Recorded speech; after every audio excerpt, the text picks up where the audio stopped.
فیصلے ہیں۔ سب سے پہلے آج کابینہ نے رحمت للعالمین حضرت محمد مصطفیٰ صلی اللہ علیہ وسلم اتھارٹی کے قیام کی منظوری دی ہے۔ اس اتھارٹی میں بین الاقوامی سطح کے نامور مسلم اسکالرز شامل ہوں گے۔ اتھارٹی سیرت النبی کے مختلف پہلوؤں پر تحقیق کرے گی۔ بچوں کی تربیت کے لیے سیرت النبی کی تعلیمات کی روشنی میں جو نصاب کے اوپر جو مشورے ہیں وہ یہ دے گی۔ اتھارٹی دنیا میں اسلام کا اصل تشخص اجاگر کرنے کے لیے اقدامات کرے گی اور بڑھتے ہوئے جو ہمارے اخلاقی جرائم ہیں اعتدال اور میانہ روی کے رجحان کو بڑھانے کے لیے کام کرے گی۔ میں یہاں پہ تھوڑا سا یہ ایکسپلین کرنا چاہتا ہوں کہ دیکھیں ہمارا جو بنیادی مقصد ہے یہ اتھارٹی قائم کرنے کا، اس کا مقصد یہ ہے کہ ہمارے ہاں پاکستان کے لوگوں کی بہت بڑی اکثریت 90% سے بھی زیادہ جو سارے زیادہ سے یہاں پہ ظاہر مسلمان ہیں، اور مسلمانوں میں جو 100% مسلمان ہیں، گناہ گار ترین بھی کوئی شخص ہوگا تو اس کا بھی جو دل ہے وہ رسول اللہ صلی اللہ علیہ وسلم کی محبت کے جذبات سے خالی نہیں ہے، اور ایک دیوانہ وار لوگ جو ہیں وہ اپنے نبی صلی اللہ علیہ وسلم سے محبت کرتے ہیں۔ اب ان کی جو سیرت ہے، ان کا جو کریکٹر ہے، جو ان کا وہ رحمت، جس طرح پرائم منسٹر صاحب نے اس دن یہاں پہ تقریر کی اور بتایا کہ کس طرح وہ ایک رحمت للعالمین کا، اور وہ رحمت المسلمین نہیں ہے، رحمت للعالمین ہے۔ یہ تشخص اس طریقے سے پاکستان میں اجاگر نہیں ہو سکا اب تک۔ بہت سارے لوگ جو ہیں ہم صرف پڑھتے ہیں ان کو ایک مذہبی حوالوں سے، لیکن اپنی زندگیوں میں وہ ٹرانسلیٹ نہیں ہو سکا۔ سو اس اتھارٹی کا مقصد یہ ہے کہ ہم جو سیرت النبی ہے صلی اللہ علیہ وسلم، اس سے ہم سبق سیکھیں اور اس کو اپنی عمومی زندگیوں میں لانے کی کوشش کریں۔ اور یہ ایک روایتی اتھارٹی نہیں ہوگی، اس کے اندر دنیا کے بھی ٹاپ اسکالرز جو ہیں وہ شامل ہوں گے، پاکستان کے بھی جو ٹاپ اسکالرز ہیں وہ شامل ہوں گے۔ یعنی یہ صرف کوئی ایک طبقاتی ایک نئی اتھارٹی نہیں ہم نے بنا دی، یہ ایک جان بوجھ کر ایک بڑی سوچی سمجھی ایک جو بیانیے کی ایک کوشش ہے، اور ہم یہ چاہتے ہیں کہ یہ جو بیانیہ جو ہے وہ جو رسول اللہ صلی اللہ علیہ وسلم کی زندگی ہے اس پہ عبارت ہو، اور ہم لوگوں کو بتائیں کہ کس طرح اسلام جو ہے وہ محبت کے راستے میں پھیلا تھا، وہ رحم کے راستے میں پھیلا تھا، وہ دوسروں کی عزت اور احترام کرنے کے اوپر پھیلا تھا، وہ جو سبق ہے اس میں امانت کا ہے، دیانت کا ہے، اور ایک دوسرے کے خیال رکھنے کا ہے، جس میں اقلیتوں کی، خواتین کی، بچوں کے حقوق ہیں، اور ان کو اجاگر کرنے کی ضرورت ہے، اور اس لیے اس اتھارٹی کے قیام کی منظوری دی ہے۔ اس کے بعد اس سے پہلے رادر کابینہ نے ڈاکٹر عبدالقدیر صاحب کے اصالِ ثواب کے لیے فاتحہ خوانی کی، اور پھر اس کے بعد حسب معمول جو الیکٹرانک ووٹنگ مشین ہے۔ اچھا، یہاں پہ میں ڈاکٹر عبدالقدیر صاحب کے بارے میں بتا دوں، میں سوشل میڈیا پہ زیادہ دیکھتا ہوں کہ وہ دیکھ رہے ہیں جی وہ شاید کوئی منسٹر نہیں گیا یا کچھ نہیں گیا۔ 15 سے زیادہ منسٹر جو تھے وہ آخری جو رسومات تھیں، جو جنازہ تھا اس میں شریک تھے۔ بہت زیادہ چونکہ بادل تھے، اور پی ٹی آئی کے لوگوں میں ذرا یہ بھی نہیں ہے کہ ہر جگہ کھڑے ہو کے تصویریں بنائیں اور وہ اس کو وہ کریں، وہ بھی اتنا وہ اس میں نہیں ہوتے، تو وہ 15 کے قریب منسٹر تھے، اسپیکر تھے، پھر ہمارے چیئرمین سینٹ تھے، یہ تمام لوگ جو ہیں انہوں نے، اور پھر chairman joint chiefs of staff, chairman naval, یہ جو ہمارے نیول کے سربراہ، یہ بھی جنازے میں موجود تھے۔ سو اعلیٰ ترین سطح کے اوپر لوگوں نے وہ جنازہ جو ہے وہ اٹینڈ کیا۔ سو بہت سارے سوشل میڈیا پہ ہمارا رواج ہے کہ ایسے ہی افواہوں کو ہم بڑی خبریں بنا دیتے ہیں۔ اس کے بعد جو الیکٹرانک ووٹنگ مشین متعارف کروانے اور بیرون ملک پاکستانیوں کو ووٹ دینے کے حوالے سے بریفنگ دی گئی ہے۔ دیکھیے کوئی ایسا موقع نہیں آتا، کوئی ایسا کابینہ کا اجلاس نہیں ہے جس میں ہم نے الیکٹورل ریفارمز کی بات کی ہو، اور جس میں ہم نے جو اس وقت ہمارے بیرون ملک پاکستانی ہیں ان کے لیے جو ہے وہ ہم نے بات نہ کی ہو۔ ہر جگہ ہم نے بیرون ملک پاکستانی جو ہیں ان کے حقوق کے تحفظ کی جو ہے وہ بات کی ہے، اور آج بھی ہم اس کے اوپر قائم ہیں کہ بیرون ملک پاکستانیوں کو لازمی طور کے اوپر ہمیں جو ووٹ کی جو سہولت ہے وہ دینی ہے تاکہ وہ ووٹ کاسٹ کر سکیں۔ کابینہ نے K2 ایئر ویز کی ہوابازی کے لیے درکار لائسنس کی تجدید کی منظوری دی ہے. اسی طرح سے ایئر سیال لمیٹڈ کو لائسنس کا اجرا کیا گیا ہے. اس وقت جو اسٹیبلشمنٹ ڈویژن نے جو بتایا کہ اس وقت کل 80 اسامیاں منسٹریز میں خالی ہیں، جن پر 40 اسامیوں پر مقابلے کے طریقہ کار کے مطابق تعیناتیاں کرنی ہیں، جبکہ 18 ایسی اسامیاں ہیں، 18 ایسے ادارے ہیں جن کی اسامیاں جو ہیں وہ ختم کی جا رہی ہیں. اور آپ کو میں یہ بتانا چاہتا ہوں کہ بڑا ریئر ہے کہ پی ٹی آئی کی حکومت نے جب بورڈز آف ڈائریکٹرز کریٹ کیے ہیں یا سی ای اوز لگائے ہیں، ہم تقریباً اس وقت 80 کے قریب جو تعیناتیاں ہیں، ٹاپ تعیناتیاں وہ کر چکے ہیں. ایک بھی تعیناتی ایسی نہیں ہے جو میرٹ سے ہٹ کے کی گئی ہو. ایک بھی تعیناتی ایسی نہیں ہے جس کے اوپر لوگوں کو عدالتوں میں جانا پڑے. ایک بھی تعیناتی ایسی نہیں ہے جس کو چیلنج کیا گیا ہو. سو یہ ایک بہت فرق ہے. پچھلے حکومتوں میں ہر تعیناتی عدالت میں جاتی تھی کیونکہ وہ میرٹ سے پروسیس سے علیحدہ ہو کے ہوتی ہے. تو ایک بہت بڑی تبدیلی ہے جو پی ٹی آئی کی حکومت نے کی ہے، اور یہ بھی آج ہی کہا ہے کہ ان کی تعیناتیوں کا جو طریقہ کار ہے وہ مکمل اور شفاف ہوگا. ایک بہت ہی اہم ڈیولپمنٹ میں آج جو اسلام آباد پولیس ہے اس کے اندر ایک نیا یونٹ کریٹ کرنے کے حوالے سے پریزنٹیشن دی گئی ہے، جس کا مطلب یہ ہے کہ جو رائٹ کنٹرول ہے، یعنی جو موب کنٹرول ہے یا جو مجمع سے نپٹنے کے لیے ایک نیا یونٹ اسلام آباد پولیس جو ہے وہ اپنے اندر ڈیولپ کرے گی. اس کے لیے خصوصی ٹیکنالوجیز جس میں ڈرون ٹیکنالوجیز شامل ہیں، ان میں ہمارے جو کیمراز شامل ہیں، باقی چیزیں جو ہیں وہ شامل ہیں. ان کی مدد سے ایک انوائرمنٹ کریٹ کیا جائے گا تاکہ یہ جو موب روزانہ اسلام آباد کے اوپر حملہ آور ہوتے ہیں ان کے لیے جدید ٹیکنالوجی اور تنظیم سے اور تربیت سے مسلح جو پولیس فورس ہے وہ کھڑی کی جائے، تاکہ ہم اسلام آباد میں اس طرح کے جو رائٹس ہیں ان سے اسلام آباد کے شہریوں کو بھی بچا سکیں اور اوور آل امیج ہمارا جو ہے وہ خراب ہوتا ہے. اب ہم دیکھ رہے ہیں ڈی چوک کے اوپر سپریم کورٹ کی طرف سے پابندی ہے اب کہ یہاں پہ آپ کوئی اس کو بند نہیں کر سکتے، لیکن 10 لوگ بھی روز آ کے جو ہے وہ اس کو بند کر دیتے ہیں. سو اس کی بھی ضرورت ہے کہ اس کو ہم ایک ایسا طریقہ کار بنائیں کہ یہ نہ ہو سکے، اور انشاءاللہ یہ ایک بہت زبردست انیشیٹو ہوگا منسٹری آف انٹیریئر کا اس ضمن میں. کابینہ نے سی پیک منصوبوں پر کام کرنے والے غیر ملکی اہلکاروں کے لیے پاکستان میں آن لائن ویزا سہولت فراہم کرنے کا فیصلہ کیا ہے. افغانستان سے پاکستان آنے والے باشندوں کے لیے ویزے کے حصول پر جو ویزا فیس ہے وہ ختم کر دی گئی ہے، کیونکہ افغانستان میں آپ کو معلوم ہے کہ اس وقت جو سچویشن ہے وہ اتنی خراب ہے معاشی طور کے اوپر کہ ان کے اوپر ویزا فیس رکھنا جو ہے وہ مناسب نہیں ہے. کابینہ نے سرکاری میڈیکل اور ڈینٹل، یہ جو ہمارے فیڈرل گورنمنٹ کے 2 کالجز ہیں، ان کے لیے میرٹ پہ داخلے کی پالیسی دی ہے، جس کے مطابق 50% جو نمبرز ہیں وہ ایف ایس سی کے ہوں گے اور 50% نمبر جو ایم ڈی کیٹ کا ایگزام ہے اس کے مطابق جو ہے ہوگا، اور یہ میرٹ اس طرح سے بنے گا. اقتصادی رابطہ کمیٹی کے 7 اکتوبر 2021 کے اجلاس میں لیے گئے فیصلوں کی توثیق کی گئی ہے. اس میں کچھ اہم فیصلے میں آپ کو بتا دوں کہ اس وقت جو یوٹیلیٹی سٹورز کے اوپر 5 لاکھ میٹرک ٹن گندم کی ضرورت ہے، ان میں سے 3,10,000 میٹرک ٹن گندم جو ہے فراہم کر دی گئی ہے. باقی گندم جو ہے اس کی فراہمی جو ہے وہ تیز تر کی جا رہی ہے.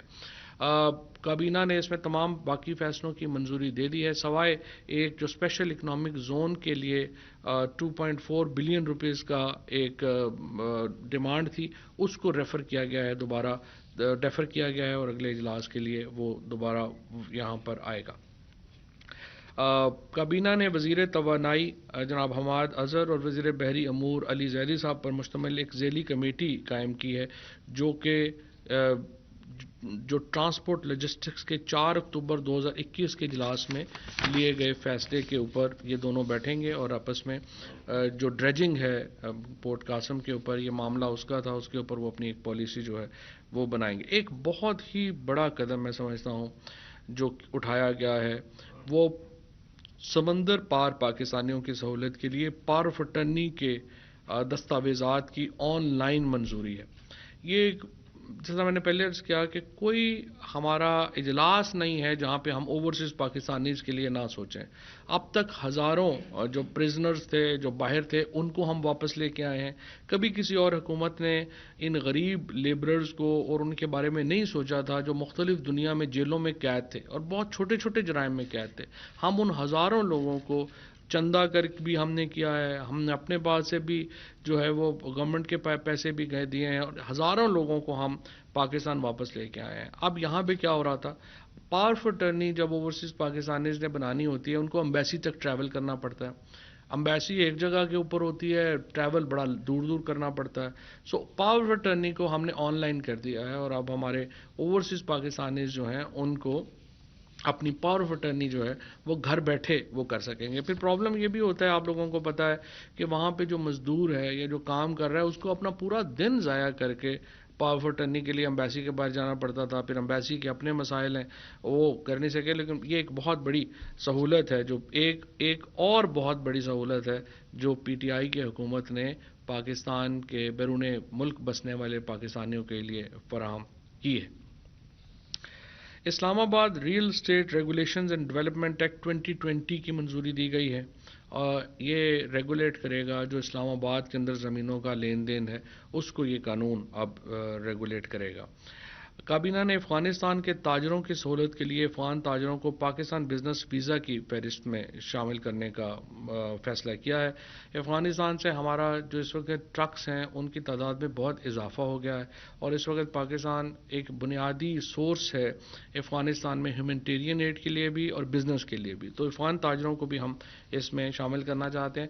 ہم افغانستان کے جو آبادی ہے, افغانستان کے جو لوگ ہیں, ان کے لیگل انٹری جو ہے پاکستان میں ہم اس کو انکریج کرنا چاہتے ہیں. ہم چاہتے ہیں کہ یہ جو انلیگل انٹریز ہیں یہ ختم ہوں اور لیگل انٹریز جو ہیں ان میں اضافہ, اور اس کے لیے ہم لیگل انٹریز کے جو پروسیسز ہیں ان کو آسان کر رہے ہیں تاکہ وہاں سے زیادہ لوگ جو ہیں وہ ادھر آئیں.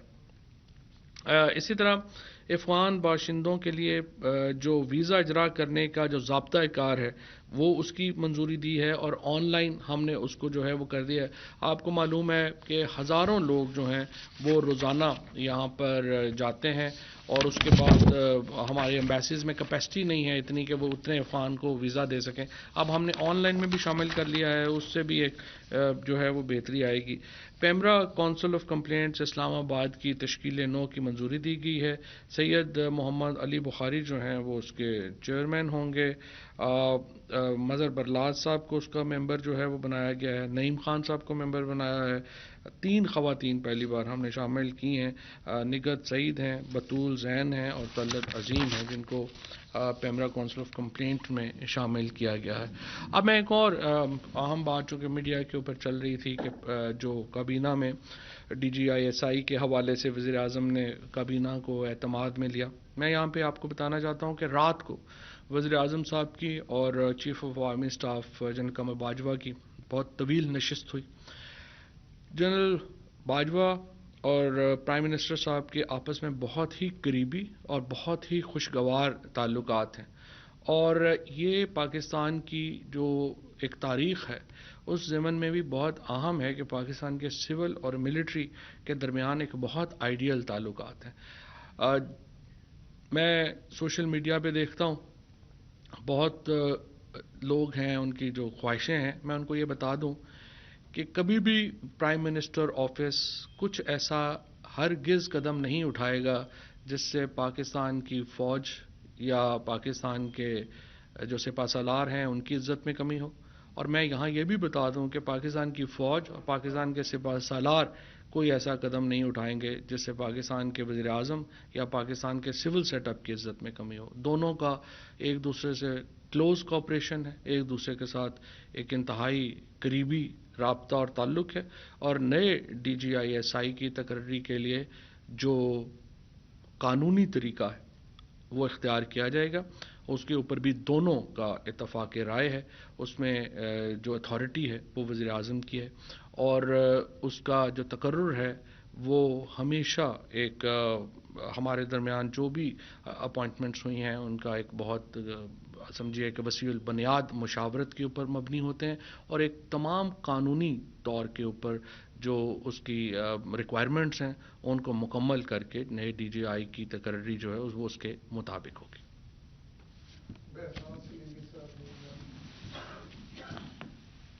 چلو سر آپ نے یہ تو کلیئر کر دیا، لیکن اس میں یہ بھی واضح کر دیں کہ اگر یہ معاملہ کب تک طے ہو جائے گا، اور دوسرا یہ کہ کیا جو پہلے D G I S I کی اناؤنسمنٹ ہوئی ہے انہیں کا تقرر ہوگا، یا کہ آپ کہہ رہے ہیں کہ قانون کے مطابق جو ہے وہ نئی تقرری ہوگی؟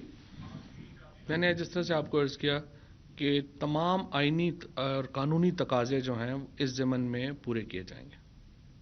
جی صاحب، پھر آپ کی باتوں سے یہ لگتا ہے جو اناؤنسمنٹ ہوئی تھی وہ پرائم منسٹر کی منظوری کے بغیر ہوئی تھی آپ کے خیال میں. دوسرا سوال یہ بھی بتا دیں، دوسرا یہ کہ شوکت ترین صاحب کی جو کانسٹیٹیوشنل وزیر خزانہ کی مدت تھی وہ آئندہ 2-3 روز میں مکمل ہو رہی ہے، تو ان کے فیوچر کے بارے میں کوئی ڈیسائیڈ ہو چکا ہے؟ وہ ایڈوائزر بنیں گے یا کوئی اور طریقہ اختیار کیا جائے؟ پہلے سوال کا جواب میں دے چکا ہوں. دوسرے سوال کا جواب یہ ہے کہ جو شوکت ترین صاحب ہیں وہ ظاہر ہے کہ اس وقت آئی ایم ایف کے ساتھ مذاکرات میں ہیں. جہاں تک اس بات کا تعلق ہے کہ وہ سینٹ کا الیکشن لڑیں گے، وہ بات ہو چکی ہے، اور اس وقت تک جو آئینی اور قانونی طریقہ ہے ظاہر ہے کہ وہ اس کے مطابق اپنا کردار جاری رکھیں گے. صاحب، جیسے کہ ابھی میرٹ پر تعیناتوں کے حوالے سے آپ نے بتایا، اس وقت 22 گریڈ کی تقریباً کوئی 40 کے قریب اسامیاں خالی ہیں، اور بورڈ جو اپریل اور مئی میں ہونا تھا ابھی تک نہیں ہو پا رہا ہے. سال میں 2 بورڈ قانونی طور پر ہونے چاہیے تھے، لیکن ابھی ایک بورڈ بھی نہیں ہوا، اور اس کے حوالے سے بتائیے گا کہ اس پر کوئی بات ہوئی ہے یا کچھ اس پر ہو رہا ہے. دوسرا یہ کہ اوورسیز کے حوالے سے موجودہ حکومت نے بڑے کام کیے، لیکن ابھی تک نہ ہی الگ سے کوئی منسٹر اوورسیز منسٹری کا بنایا گیا، اور نہ ہی کوئی اسٹیٹ منسٹر ہے. تو جو اوورسیز لوگ ہیں وہ باہر سے یا پاکستان میں جو پروموٹرز ہیں ان کو مسائل کا سامنا کرنا پڑتا ہے پرائم منسٹر تک رسائی کے لیے. تو اس حوالے سے بتائیے گا کیا اس حوالے سے کوئی بات ہو رہی ہے؟ جی، میں یہ بات جو جہاں تک اوورسیز کے منسٹر کا تعلق ہے وہ اس وقت وزیر اعظم صاحب خود ہیں، اور جہاں تک بورڈ کا تعلق ہے اسٹیبلشمنٹ ڈویژن سے میں پوچھ کے آپ کو بتا پاؤں گا کہ وہ بورڈ ابھی تک نہیں ہوا، اور اگر نہیں ہوا تو کب تک متوقع ہوا. صاحب، آپ نے سوشل میڈیا کے حوالے سے بتایا، 15 منسٹر بھی اور باقی چیزوں کا بتایا. جس طرح وزیر اعظم نے خود ہدایت کی تھی تمام وزراء سے کہ ارکان پارلیمنٹ شریک ہو، کیا وجہ تھی کہ جو مین بات چیز چل رہی ہے سوشل میڈیا کے اوپر کہ پرائم منسٹر کیوں نہیں شریک ہوئے؟ کیا وجہ تھی اس معاملہ میں ہوتے ہوئے بھی قومی لیڈروں کے جنازے پہ شریک نہیں ہو سکے؟ نہیں، وزیر اعظم شاید تھے نہیں، اگر ہوتے تو وہ اپنا وہاں پہ بھی آ جاتے. لیکن ایشو یہ ہے کہ جو انہوں نے ہدایت کی تھی اس کے مطابق تمام کابینہ نے جو ہے وہ جنازے میں شرکت کی تھی. سوشل میڈیا کے حوالے سے میں ایک اور بات بھی آپ سے یہ کہنا چاہتا ہوں. دیکھیے، ہمارا پرابلم یہ ہے کہ ہمارا میڈیا جو ہے کئی دفعہ سوشل میڈیا سے، جو میں فیک نیوز کے اوپر بار بار یہ بات کرنا چاہتا ہوں، ایک عمومی کردار، میں ایک تو پہلے تو میں میڈیا کے کردار کو سراہنا چاہتا ہوں. فارمل میڈیا نے جس طریقے سے یہ جب معاملہ چل رہا تھا ہمارا یہ ڈی ڈی آئی کا، اس کو اتنی سینسیشنل نہیں بنایا اور اتنا ذمہ داری سے رپورٹنگ ہوئی، اس پہ میں شکریہ ادا کرنا چاہتا ہوں.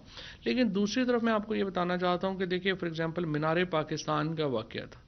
اب آپ دیکھیے کہ اس میں کس طرح کے حقائق آپ کے سامنے آ رہے ہیں. اس کو لے کر جس طریقے سے ہم نے پاکستان کا ایک پورا ڈھنڈورا پیٹا پوری دنیا میں کہ خواتین یہاں محفوظ نہیں ہیں، اس کے بعد ہم نے باقی مقدمات کو لے کے جس طریقے سے ان طرح کے کیسز کو کیا. میں بار بار یہ کہتا ہوں کہ ہمارا سب سے بڑا چیلنج جو ہے وہ یہ ہوگا کہ ہم نے کس طریقے سے اپنے فیک نیوز کو ریئل نیوز سے علیحدہ جانچنا اور پرکھنا.